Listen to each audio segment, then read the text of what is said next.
전능하사 천지를 만드신 하나님 아버지를 내가 믿사오며 그 외아들 우리 주 예수 그리스도를 믿사오니 이는 성령으로 잉태하사 동정녀 마리아에게 나시고 본디오 빌라도에게 고난을 받으사 십자가에 못 박혀 죽으시고 장사한 지 사흘 만에 죽은 자 가운데서 다시 살아나시며 하늘에 오르사 전능하신 하나님 우편에 앉아 계시다가 저리로서 산자와 죽은 자를 심판하러 오시리라. 성령을 믿사오며 거룩한 공회와 성도가 서로 교통하는 것과 죄를 사하여 주시는 것과 몸이 다시 사는 것과 영원히 사는 것을 믿사옵나이다. 아멘. 찬송가 180장입니다. 찬송 180장입니다. 하나님의 나팔 소리 천지 진동할 때에 예수 영광 중에 구름 타시고 천사들을 세계 만국 모든 곳에 보내어 구원받은 성도들을 모으리. 나팔 불 때 나의 이름 나팔 불 때 나의 이름 나팔 불 때 나의 이름 부를 때에 잔치 참여하겠네. 무덤 속에 잠자는 자 그때 다시 일어나 영화로운 부활 승리 얻으리. 주가 택한 모든 성도 구름 타고 올라가 공중에서 주의 얼굴 배우리. 나팔 불 때 나의 이름 나팔 불 때 나의 이름 나팔 불 때 나의 이름 부를 때에 잔치 참여하겠네. 주님 다시 오실 날을 우리 알 수 없으니 항상 기도하고 깨어 있어서 기쁨으로 보좌 앞에 우리 나가서도록 그때까지 참고 기다리겠네. 나팔 불 때 나의 이름 나팔 불 때 나의 이름 나팔 불 때 나의 이름 부를 때에 잔치 참여하겠네. 아멘. 이 시간 우리에게 주시는 하나님의 말씀 신약성경 요한계시록 8장 7절로부터 13절까지입니다. 신약성경 407면 요한계시록 8장 7절로부터 13절까지의 말씀 함께 읽겠습니다. 첫째 천사가 나팔을 부니 피 섞인 우박과 불이 나와서 땅에 쏟아지매 땅의 3분의 1이 타버리고 수목의 3분의 1도 타버리고 각종 푸른 풀도 다 타버렸더라. 둘째 천사가 나팔을 부니 불붙는 큰 산과 같은 것이 바다에 떨어지매 바다의 3분의 1이 피가 되고 바다 가운데 생명 가진 피조물들의 3분의 1이 죽고 배들의 3분의 1이 깨지더라. 셋째 천사가 나팔을 부니 횃불같이 타는 큰 별이 하늘에서 떨어져 강들의 3분의 1과 여러 물샘에 떨어지니 이 별 이름은 쓴쑥이라. 물 3분의 1이 쓴쑥이 되매 그 물이 쓴물이 되므로 많은 사람이 죽더라. 넷째 천사가 나팔을 부니 해 3분의 1과 달 3분의 1과 별들의 3분의 1이 타격을 받아 그 3분의 1이 어두워지니 낮 3분의 1은 비춤이었고 밤도 그러하더라. 내가 또 보고 들으니 공중에 날아가는 독수리가 큰 소리로 이르되 땅에 사는 자들에게 화 화가 있으리니 이는 새 천사들이 불어야 할 나팔 소리가 남아 있음이로다 하더라. 아멘. 할렐루야. 오늘 이 아침에도 함께 기도하시는 우리 사랑하는 모든 믿음의 성도님들과 여러분의 가정과 또한 여러분의 기도의 제목 위에 오늘도 하나님께서 크신 은혜와 평강과 응답의 축복으로 함께 하시기를 이 시간 주의 이름으로 간절히 축원합니다.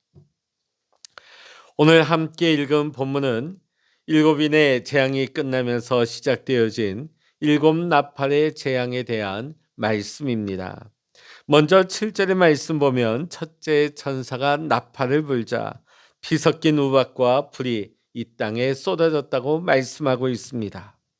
우박과 불에 관한 묘사는 요엘서와 또한 출애굽기에 또한 동일한 말씀이 묘사되고 있습니다.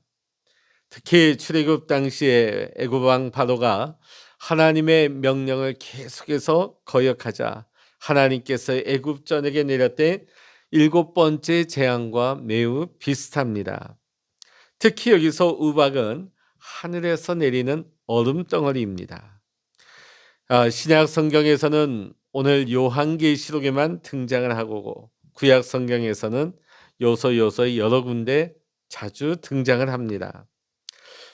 방금 전에 제가 말씀드렸던 출애굽기의 말씀에도 그런 우박에 관한 말씀이 나오고 있죠. 오늘 요한계시록 본문의 말씀 우박과 불덩이는 땅의 3분의 1이 타버리고 수목의 3분의 1도 타버리고 각종 푸른 풀도 타버렸더라. 어떻게 보면 출애굽기 당시에 그때 상황과는 비교조차 할 수 없을 만큼 더욱 큰 피해를 입히고 있음을 말씀하고 있습니다. 땅의 재앙의 범위가 4분의 1에서 3분의 1로 늘어났음을 우리는 볼 수가 있습니다. 그러나 오늘 우리가 말씀에서 땅 3분의 1만 타버렸다 하는 것은 여전히 하나님의 심판이 제한된 심판이다 하는 것을 보게 되어지죠. 어떻게 보면 단번에 멸망당해야 될 큰 죄를 지은 인류에게 하나님은 이러한 부분적인 심판을 계속함을 통하여서 하나님은 은혜로우신 성품을 가지고 3분의 2는 남겨두고 계신 것을 우리는 보게 되어집니다. 이것을 통해 우리는 여전히 죄인들이 회개하고 돌이키기를 기다리시는 하나님의 마음을 볼 수가 있는 것입니다. 오늘 말씀에서 피 섞인 우박과 불의 재앙을 많은 신학자들은 상징적인 표현으로 이해를 합니다. 자, 그럼 도대체 이 피 섞인 우박과 불은 무엇일까? 어떤 이는 환경오염이다. 환경오염으로 인한 이상기후다. 아니면 가공할 핵무기로 인한 핵전쟁의 결과로 이 땅이 황폐해진 것이다. 이렇게 말들을 합니다. 자, 그러나 이 시간 우리는 그것이 이거다, 저거다 단정적으로 말하기는 어렵습니다. 오늘 이 요한계시록의 말씀이 의도하는 것은 무엇이겠습니까? 이 재앙이 핵전쟁이다, 아니면 기상이변이다, 환경오염이다, 이런 것을 논하고자 하는 것이 아니라 죄 중에 사는 인생의 결과가 이러한 심판을 불러오는 것이니만큼 너희는 죄를 회개하고 죄에서 떠나 하나님의 뜻을 따라 예수님 안에서 구원받은 자로서의 거룩한 삶을 살라고 하는 것이 오늘 우리를 향한 요한계시록의 말씀의 참된 의미일 것입니다. 또한 아직 구원받지 못한 사람들에게는 이러한 무서운 심판을 경고함으로써 그들 역시 죄에서 떠나 예수님 안에서 의로운 삶, 구원받은 삶을 살라고 경고하고 있는 말씀이기도 합니다. 사랑하는 성도 여러분, 우리가 요한계시록의 말씀을 읽으면서 나타나는 이러한 재앙들이 무엇일까? 설령 우리가 그 재앙의 내용을 안다고 한들 그것이 우리에게 무슨 유익이 되겠습니까? 그것을 알려고 이리 분석하고 저리 분석하고 해석하는 시한부 종말론 자들처럼 어쩌면 요령껏 재앙을 면해 보려고 하는 그 인간 욕심으로 비롯된 것일 수밖에 없습니다. 우리가 평소에 주님 뜻대로 산다면 이 재앙이 무엇일까를 우리가 염려할 것이 아니라 내가 하나님의 뜻대로 나는 잘 살고 있는지를 우리는 점검해 보아야 할 것입니다. 우리 예수님께서도 오늘을 살라고 말씀하셨지 않습니까? 다만 우리가 이런 무서운 재앙들이 우리의 죄로 말미암아 비롯된 것임을 알고 우리가 죄에서 떠나 믿음으로 살게 되어지면 요한계시록의 기록의 목적은 완전하게 이루어지는 것입니다. 이어지는 8절과 9절의 말씀 보면 둘째 천사가 나팔을 부니 불붙는 큰 산과 같은 것이 바다에 던져지매 바다의 3분의 1이 피가 되고 바다 가운데 생명 가진 피조물들의 3분의 1이 죽고 배들의 3분의 1이 깨지더라 말씀하고 있습니다. 자, 이 내용 역시 신학자들은 대체적으로 대규모의 세계대전 또한 그런 말미암아 핵전쟁의 결과다. 그렇게 말하고 있죠. 특히 오늘날 우리가 보게 되어지면 세계전쟁은 바다의 전쟁이기도 합니다. 또한 많은 사람들은 급속히 진행되어지는 환경오염으로 말미암아 바다가 자정 능력을 잃어버리고 대규모로 파괴되는 것을 의미하는 것이다. 이렇게 해석하기도 합니다. 자, 어쨌든 여기서 중요한 것은 이처럼 파괴되는 것이 다름 아닌 바다라는 점입니다. 그리고 그 바다의 파괴 정도가 이 땅과 마찬가지로 3분의 1에 이르게 된다는 것입니다. 자, 지구 환경의 핵심적인 역할을 하는 바다나 강의 3분의 1이 오염되고 파괴된다는 것은 더 이상 이 지구 환경이 자정 능력을 상실했다 하는 것을 우리에게 시사하고 있는 것입니다. 자, 이러한 점에서 본다면 요한계시록 16장 이하에 나오는 대접재앙을 통해서 지구가 더 이상 회복되지 못하고 완전히 파괴되는 것, 이것은 어쩌보면 당연한 결과다 할 것입니다. 우리가 지금 말씀을 보면서 우리가 살고 있는 이 지구는 멸망이 예정되어져 있는, 어떻게 보면 침몰할 수밖에 없는 거대한 배와 같다 할 것입니다. 자, 그렇다면 이러한 상황 가운데 우리는 어떻게 해야 할까요? 침몰할 것이 이처럼 너무나 분명한데도 지금처럼 우리는 계속 땅의 것만을 고집하며 땅만 바라보며 땅만 붙잡으며 살아야 하겠습니까? 우리는 두말할 것도 없이 이 침몰할 배를 떠나서 새로운 구조선으로 옮겨갈 준비를 해야 하는 것입니다. 예수님은 침몰해가는 이 땅을 구하시기 위해 하나님께서 우리에게 보내주신 유일한 생명선과 같습니다. 잠시 후면 열릴 새하늘과 새 땅은 영원한 생명을 유지할 수 있는 하늘의 배라고 할 수 있습니다. 그러므로 우리는 진정한 내일을 보장받고 그곳에서 참된 생명과 행복을 누리려고 한다면 당연히 우리는 그곳을 바라보며 그곳에서 합당한 자가 되기 위해서 오늘 우리는 미리 준비해야 하는 것입니다. 사랑하는 성도 여러분, 히브리서 9장 27절의 말씀을 보게 되면 사람에게 있어 한 번 죽는 것은 정한 이치요 그 후에 반드시 심판이 있다고 말씀하고 있습니다. 그러므로 우리는 당연히 죽을 수밖에 없는 육신을 위해 살 것이 아니요 장차 얻게 될 신령한 몸을 위해서 우리는 현재의 삶을 살아야 할 줄로 믿습니다. 지금 우리가 살아가는 이 땅이 장차 침몰할 수밖에 없는 배라고 한다면 우리가 이곳에 미련을 갖기보다는 마땅히 새로운 하늘의 집을 바라보며 준비하며 살아야 할 것입니다. 그리하여 우리가 짧은 인생을 사는 동안에 하늘의 것을 찾고 하늘의 것을 구함으로써 우리가 이 땅에서도, 이 현재의 삶에서도 우리는 참된 영적인 행복을 누리고 장차 하늘의 구원과 축복을 우리가 영원히 누릴 수 있는 하늘의 영원의 삶을 준비할 수 있는 우리 모든 성도님들의 삶이 되어야 할 줄로 믿습니다.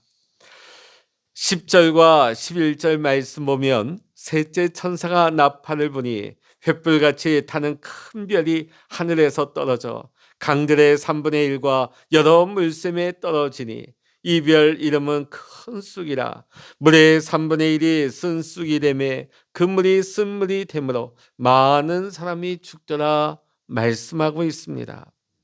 성경에서 이 쑥은 대체로 애통과 비의 멸망을 상징합니다. 더군다나 그것이 횃불처럼 타는 큰 별이라고 말씀하고 있기에 더욱 그러할 것입니다.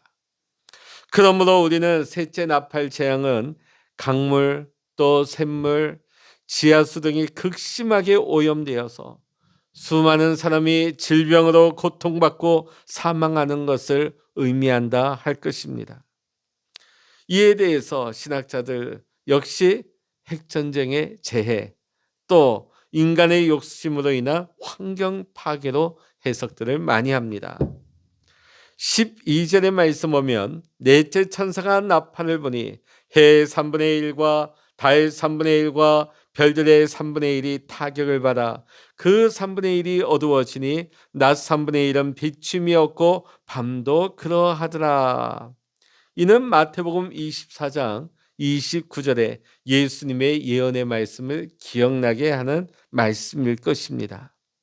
그날 환난 후에 즉시 해가 어두워지며 달이 빛을 내지 아니하며 별들이 하늘에서 떨어지며 하늘의 권능들이 흔들리더라.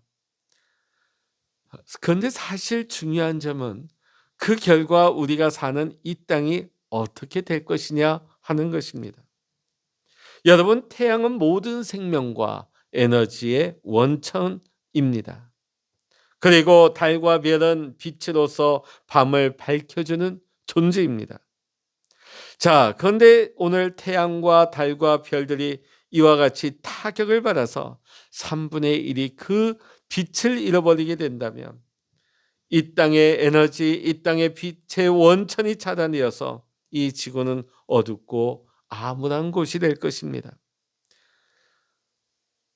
과학자들은 이렇게 말합니다. 지구의 온도가 1, 2도만 달라져도 이 지구는 환경이 무너진다는 거예요. 자, 그런데 오늘 이 말씀처럼 이 빛이 가려진다면 바다와 강과 샘물이 오염되고 파괴되고 이 땅은 더 이상 생명이 살 수 없는 곳이 될 것입니다. 대초에 하나님께서 보기에 좋았더라고 거듭 말씀하실 정도로 생명과 활기가 넘쳐나던 이 땅이 이제는 죽음이 지배하는 어두운 지옥과 같이 변하고 마는 것입니다. 사랑하는 성도 여러분, 이 모든 재앙의 원인이 무엇입니까?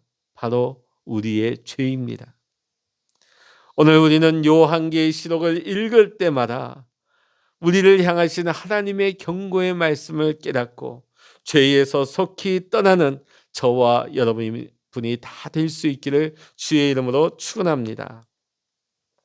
마지막 13절의 말씀 읽어봅니다. 내가 또 보고 들으니 공중에 날아가는 독수리가 큰 소리로 이르되 땅에 사는 자들에게 화가 있으리니 이는 새 천사들이 불어야 할 나팔 소리가 남아 있음이로다 하더라. 아멘. 자, 이처럼 남은 새 나팔의 재앙을 예고하면서 독수리가 등장하고 있습니다. 자, 독수리는 주로 죽음이 있는 곳에 모이는 불길한 새로 상징되어집니다. 그래서 구약에서는 주로 재앙이나 심판과 관련해서 언급되는 새가 바로 이 독수리입니다. 자, 그러므로 독수리가 공중을 날면서 3번이나 화를 예고했다 하는 거. 세 번의 재앙이 더 남은 것을 시사함과 동시에 이후에 남은 새 나팔의 재앙이 이전의 재앙보다 훨씬 크고 두려울 것임을 분명히 하고 있는 것이라 할 수 있습니다. 또한 이 3이라고 하는 것은 완전을 상징하는 숫자이기도 하기 때문입니다. 그러니까 앞으로 남은 이 세 재앙이 훨씬 강하고 훨씬 더 두려울 것이다 하는 말씀인 것이죠.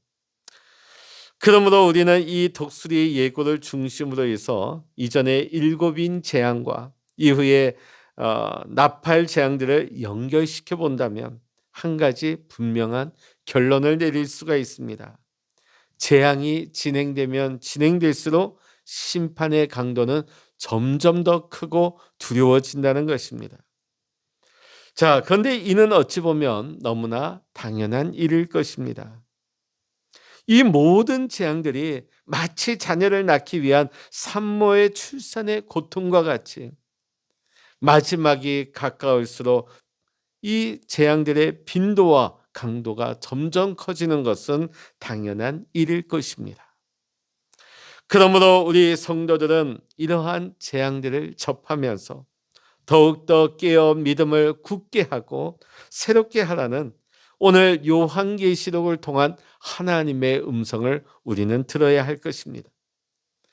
만일 이러한 우리의 신앙의 자세가 없다면 우리가 살아가면서 점점 강해지는 재앙의 고난들을 우리는 견딜 수가 없게 될 것입니다. 오늘 이 땅의 현실을 본다면 누가복음 18장 8절의 말씀이 너무나 생생하게 와닿습니다. 그러나 인자가 올 때에 세상의 믿음을 보겠느냐. 오늘 이 예수님의 예언의 말씀과 같이 오늘날 우리는 성도들의 믿음이 점점 옅어지고 약해질 뿐만 아니라 많은 성도들이 믿음의 자리에서 떨어지는 것을 우리는 그 현장을 목도하고 있습니다. 왜 그렇습니까? 점점 어려워지기 때문이죠. 점점 고난이 가중되기 때문이죠. 점점 환난이 더해지기 때문이죠. 그러므로 사랑하는 성도 여러분, 오늘 우리는 지금 이 순간부터도 요한계시록의 이러한 말씀을 읽으면서 약해지고 나태해진 우리의 신앙을 다시 한번 점검하고 새롭게 함으로 말미암아 떨어진 첫사랑을 회복하고 우리의 믿음을 회복하기 위해서 우리는 다시 한번 힘써야 될 줄로 믿습니다. 그리하여 우리는 이 마지막 종말의 시대에 믿음으로 앞으로 닥쳐오는 모든 환난과 고난을 믿음으로 이기고 승리함으로써 우리를 맞이하기 위해 다시 오실 제 이름의 예수님을 일어나 기쁨으로 맞이할 수 있는 우리 사랑하는 모든 성도님들의 신앙이 될 수 있기를 이 시간 주의 이름으로 간절히 축원합니다. 기도하시겠습니다. 할렐루야. 하나님 아버지, 오늘 우리는 요한계시록의 말씀에 7 나팔의 재앙에 대해서 보았습니다. 세상 사람들이 이 재앙의 내용이 무엇일까를 해석하는 데 바쁩니다. 그러나 오늘 우리는 이 말씀을 통하여서 하나님이 요한계시록을 왜 우리에게 주셨는가? 이 말씀을 통해서 우리가 어떻게 되기를 원하시는가? 하나님의 마음을 깨닫는 자가 되기를 원합니다. 우리가 요한계시록을 해석하고 또한 그 내용을 알려고 힘쓰기보다도 오늘 우리를 향하신 하나님의 마음, 하나님의 이 심판이 우리에게 임할 때에 우리가 하나님의 제한된 심판 가운데서 우리가 깨닫고 돌이켜서 하나님께로 돌아오기를 원하시는 하나님의 은혜, 하나님의 그 자비와 사랑을 깨닫고 지금 마지막 주어진 이 은혜의 시간들을, 이 마지막 회개의 날들을 놓쳐버리지 않는 우리의 신앙이 되게 하여 주시옵소서. 또한 잃어버린 영혼들, 이제 이 구원의 문이 닫힐 날이 멀지 않았습니다. 우리가 게으르지 말게 하시고 전도에 힘쓰게 하여 주셔서 잃어버린 영혼들, 하나님께서 찾기를 원하시는 그 예비되어진 영혼들을 우리가 부지런히 찾아가 복음을 전하여서 하나님께로 인도할 수 있는 전도의 사명을 잘 감당하게 하여 주시옵소서. 그리하여 주님께서 이 땅 위에 재림의 주로 임하실 때에 우리가 다 같이 일어나 재림의 주를 맞이할 수 있는 우리의 신앙이 될 수 있도록 주여 인도하여 주시옵소서. 오늘도 우리와 함께 하시며 우리의 기도에 귀 기울이시고 응답하시는 우리 주님을 찬양하며 우리 주 예수 그리스도의 이름으로 간절히 기도하옵나이다. 아멘. 찬양하라 내 영혼아, 찬양하라 내 영혼아, 내 속에 있는 것들아 다 찬양하라. 기도하라 내 영혼아, 기도하라 내 영혼아, 내 속에 있는 것들아 다 기도하라. 주여 일창으로 합심하여 기도하십니다. 주여